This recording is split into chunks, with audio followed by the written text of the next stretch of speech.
Hey, Dan Passarelli here. Happy New Year.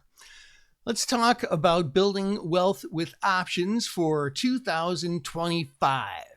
2025, do you believe it? Well, we've got a lot of goals this year. Many financial, many intellectual, all trading related as far as our trading related goals go. We could have other goals, but Anyway, I digress. So there's a few things that I want to talk about today. The first one is a trade idea. I was working with a one-on-one coaching student earlier today. If you're watching, you know who you are.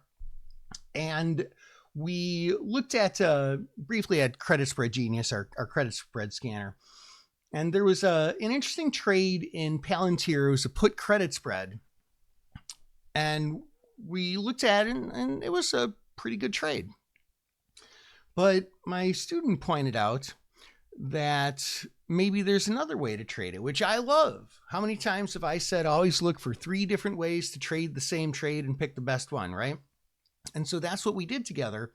And this trade was actually her idea. It was a broken wing butterfly in Palantir. Now, I don't trade a lot of those, but in this case, it ended up being a strategically better trade than the put credit spread.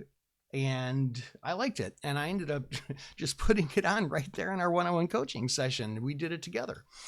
So here was the trade. With Palantir here, we've got some pretty good support, really at 71 and at 70 and even at lower strikes.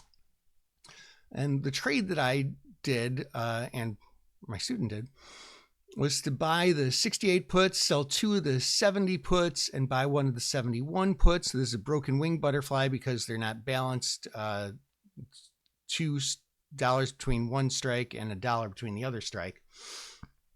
And we end up with something that kind of looks like this. So we've got our maximum risk down here. Our break even is actually lower in this case than it would be for the put credit spread, which is nice.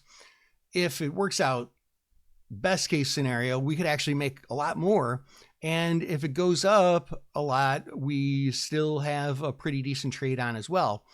So I put that in. And of course, anytime I make a trade, the first thing that I do is I put in my profit taking order, good till cancel. And for the loss, I put in an alert. If it goes through my break even, which is right around 69, I'm going to get a notification and I can close it out and take a small loss on that trade. Now, another thing to talk about is being disciplined in logging your trades.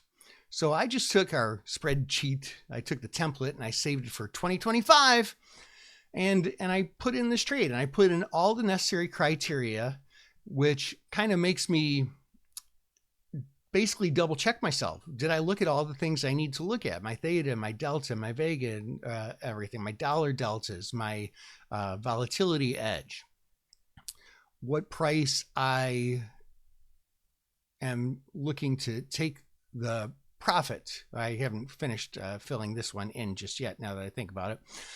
But doing this helps ensure that I'm following every single step. And at the end of the year, it makes it really, really easy to go back and see, because I have this broken out by tab, credit spreads, debit spreads, time spreads, wing spreads, options rater, red knockout.